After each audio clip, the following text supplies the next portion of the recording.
This video has been sponsored by the Arcade Crew.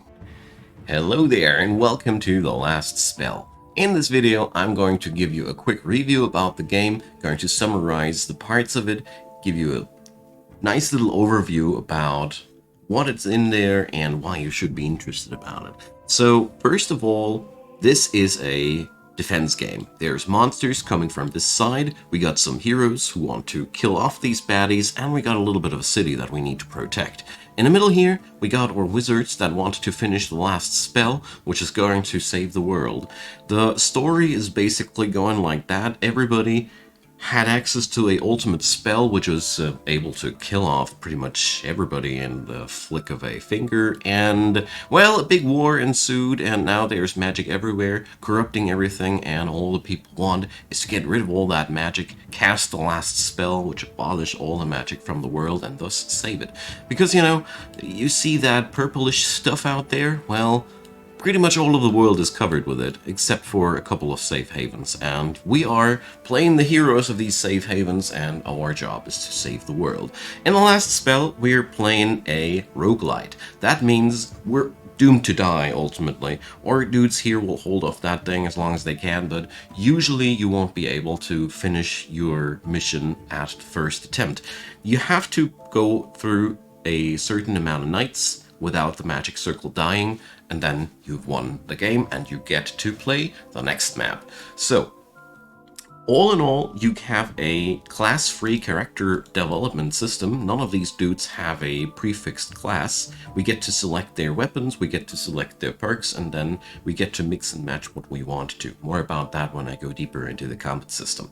So, all in all, this is a pretty polished and nice combo which shines with deep mechanics everywhere. Believe me, those weapons, there's a lot to it. The combat system, there's a lot to it.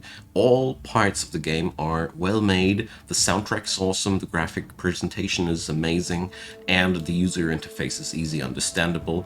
Everything's intuitive. I really like what I see here. Game has been really long in early access, and I've been following it since a pretty long time, and I can only say it has been a constant improvement, and now this game has all the just another night vibes. So, in this video, I'm going to introduce now all the other parts of the game. We're going to start out with the combat system because, you're going to spend at least 50% of the time, even if not more, with combat. So this is the best part to start with. So let the monsters come on in.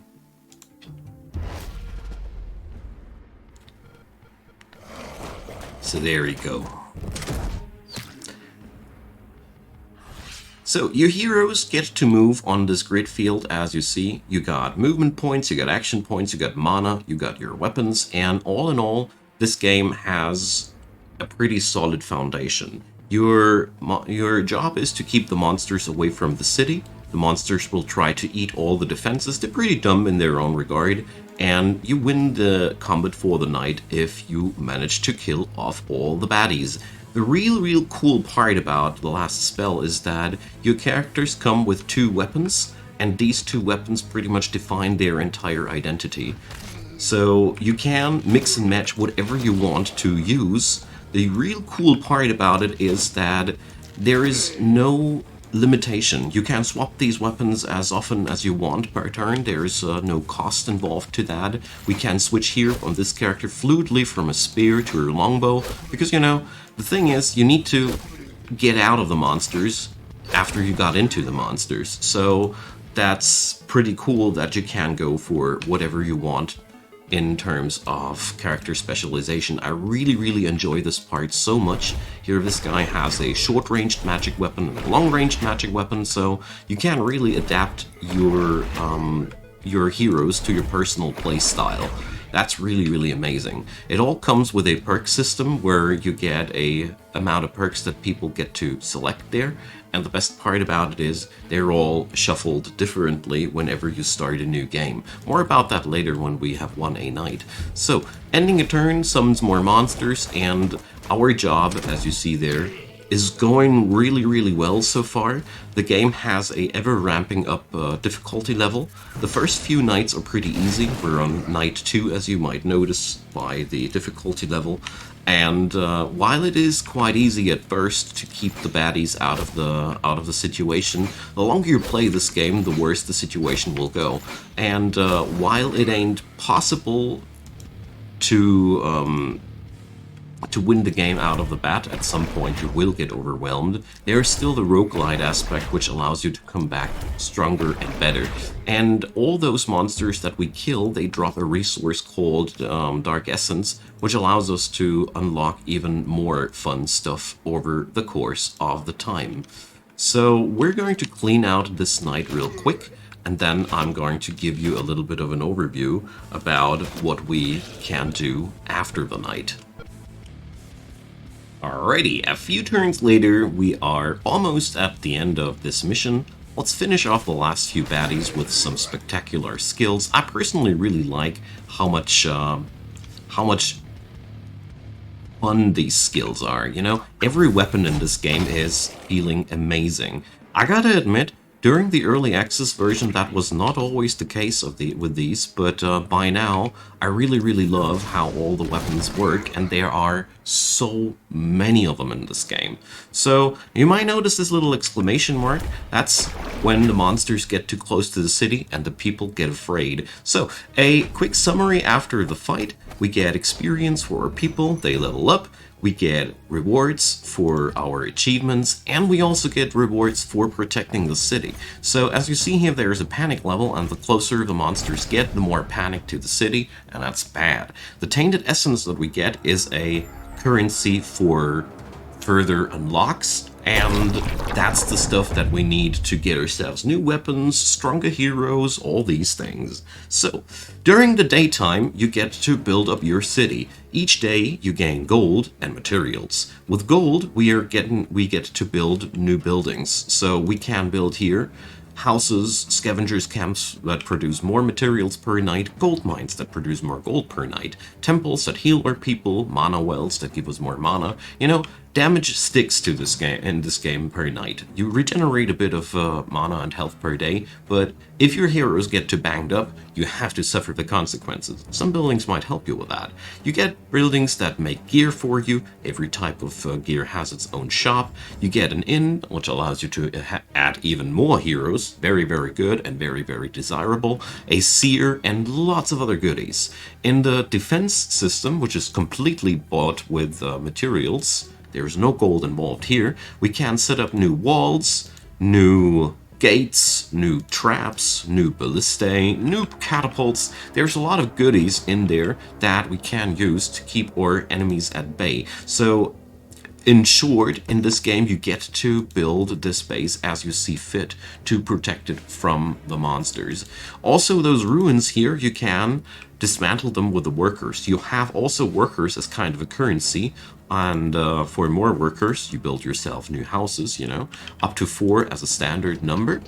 There we go. More houses, more workers. With these workers, we can do all manner of things. They can work in the gold mines, they can work in the mana wells, they can work in the shops, they can dismantle structures, they can scavenge monsters. So you have a very limited resource pool in these 3 resources, and your job is to manage them. Gold is also used for the acquisition of items. You have an item shop that sells surprisingly good stuff the longer you play. All aspects of the game are part of the roguelite concept, though. At the beginning of the game, you have a pretty narrow amount of options. You, for example, don't start out with those ballistae. You don't start out with all the weapons. You unlock them bit by bit by investing tainted essence into the unlock shop. That's one part of the story. Here you have an entire unlock shop that you can get yourself into. And on the other side, you have a achievement system that gives you more unlocks. So, never mind the story. And this unlock here is something I earned because I killed an enemy in a certain way. You get those things for all manner of different things. The gist of it is, if you want to have better hammers, use hammers. If you want to have better guns, use guns. The whole achievement system is paced in that way that you get better and better rewards according to your playstyle. So as you see here, there's 107 things to unlock, and every one of these is unlocking some new gameplay. There's really a lot of things to it. So that pretty much sums up what you ought to do in the city. You have to keep this magic circle alive. As you see here, the damage is irreparable. While I was able to repair my defenses, I was not able to repair the magic circle. If the magic circle dies, you lose. And if you manage to get all these boxes full, you win. So that pretty much sums up the city building aspect. You get to level up your characters in a really interesting way. So you get to select 2 attributes for them. You can reroll them. It has a rarity system, like common is this color, green would be uncommon, blue would be rare, and you get a random selection of attributes to level up here. So there's a lot of different combat mechanics. There's poison damage, there's bonuses for moving, there's bonuses for attacking isolated targets, allowing you to adapt to a very specific playstyle. As you see here, there's a lot of different things that you can go for, and the really interesting part that the developers did successfully implement here is that you can actually successfully create characters as you want to. Damage is filtered into 3 categories: physical, magic, and range damage. So, you know, you can always specialize, but you don't have to. There's also a global damage bonus, which allows you to say, I only invest into global damage bonus and I don't invest into any specialized thing, and then you can have one dude with a sword in one hand and a gun in the other hand, and it works out surprisingly well. So there's the perk system. I want to go into that for a moment a little bit deeper because I only skimmed it in the combat section. So there is always, these 3 parts are the same for everybody. These 2 columns are unique. They also get unlocked over the course of the time. And these specific skills here are always randomized. So all in all, every hero is very unique. And when you check out their attributes here, their traits, they always come with a couple of traits. You get to build yourself a character as you see fit, with the weapons that you want to try out. And the charming part about all that is the last spell comes as a very deep and well, game with full of variations, where I always try to stick one gun to another and see how they work. So let's get into the roguelike part and really deep into the whole part of unlocking things. So I want to show you the game map. So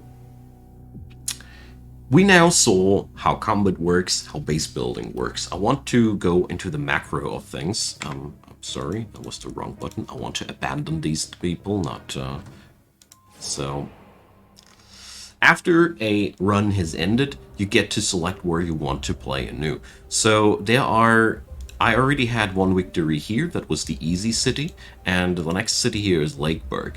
Every run you can select a difficulty level, and you get to select omens. So omens are basically modifiers that make your life easier. So in Lakeburg, we're allowed to use 5 omens. So here I equipped a couple. One for more tainted essence, one for more accuracy, one for better crits, one for a little bit of more damage, and a little bit more movement.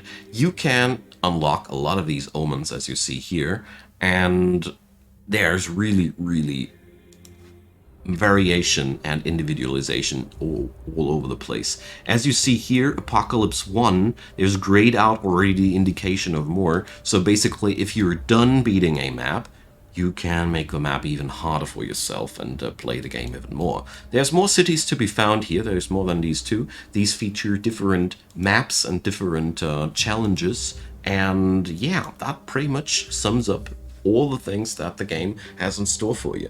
You get to battle a lot, you get to build a lot, you get to individualize a lot, and I really love every inch of it. So the game itself is right now in the version 1.0, just what I wanted it to be. And, well, I can't really say much more about it. I think I explained things quite well. I just want to give a quick summary why I think that this game deserves all the praise it is the well polished depth of the game. You know, the parts work well together. All the complexities of the combat system here, they make sense. They allow you to build very interesting builds. The enemies are interesting. The enemies will give you a lot of options and will also require you to change your strategies and will surprise you with some nasty things. All in all, the last spell, if you like hack and slay and turn-based combat and roguelite and all these things, give it a try. It really deserves your attention, in my humble opinion, at least. So, thanks for watching this video. Leave me a comment down below. I'd really love to hear your opinion about the last spell, and as usual, a thumbs up on the video helps a lot, and feel free to subscribe. I'd be delighted to have you. A big shout out to the subscribers and supporters of this channel. I'm really happy for all the help you've gave so far. And there is a couple of support links in the description box. There's also a link directly to the game, so don't forget to look at it there. And of course, there's Patreon, PayPal, and Buy Me a Coffee as ways and means to support this channel. I'd be delighted to give if you'd give them a look. And yeah, see you guys next time. Bye bye.